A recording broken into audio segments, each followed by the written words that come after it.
नाज़रीन खे ॿुधाईंदा हलूं त दादू जे ॻोठ पारो जो खूह में 3 हफ़्ता अॻु संग ॾियण खां इनकार करण ते जवाबदारनि पारां कुहाड़नि जा वार करे क़त्ल कयल कज़बानो चांडियो जे वारसनि कातिलनि जी गिरफ़्तारी लाइ एहतजाजी मुज़ाहिरो कयो आहे। इन हवाले सां रिपोर्ट करे रहियो आहे तारिक लिगारी।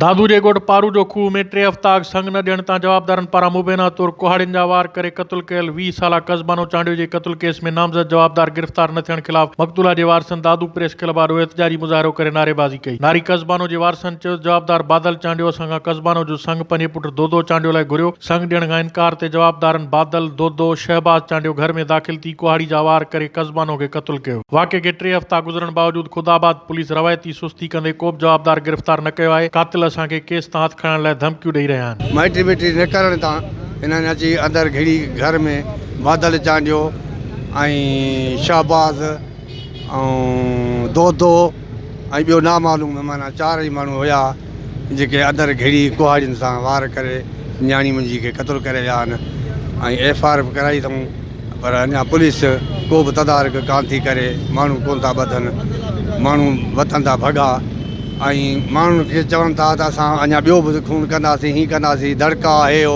चराए था मोकिलिनि। असां ग़रीब आहियूं, मिसकिन आहियूं।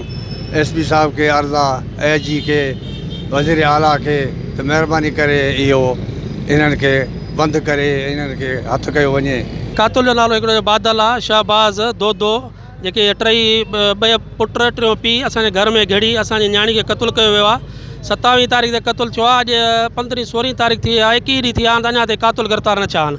पुलिस जी रवायती सुस्ती आहे। पुलिस खे असां चऊं था बाबा कातिलनि खे गिरफ़्तार कयो, धमकियूं पैदा ॾियनि। असांखे थर्ड आहे उन्हनि मां, असां दुकानदार माण्हू आहियूं, असां परमन शहरी माण्हू आहियूं। असांखे जेको आहे उहो धमकियूं पैदा ॾियनि, सुभाणे ॿियो को असांजो नुक़सानु न थी पए, पर अञा ताईं को बि गिरफ़्तार न थियो आहे कातिल। दोदे चांडिये असांजी भेण खे कुहाड़ी हणी मारे विधो। असां पुलिस खे इतला कयो, पुलिस आई जाइ वारदात ते। पुलिस पोस्टमार्टम करण खां बावजूद असांजी FIR उन्हनि दर्ज कई आहे।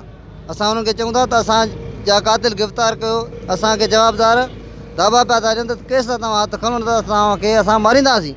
महिरबानी करे SP साहिब खे गुज़ारिश आहे, असांजे मुराद शाह खे गुज़ारिश आहे, IG सिंध खे गुज़ारिश आहे त असांजा कातिल गिरफ़्तार न्याणीअ कयो वञे। मक़तूला कज़बानो चांडियो जे वारसनि IG सिंध ऐं SSP दादू खां क़त्ल केस में नामज़द जवाबदारनि खे गिरफ़्तार करे अदालत जे कटहरे में हाणे इंसाफ़ फ़राहम करण जो मुतालबो कयो आहे। तारिक लिगारी, आवाज़ न्यूज़, दादू।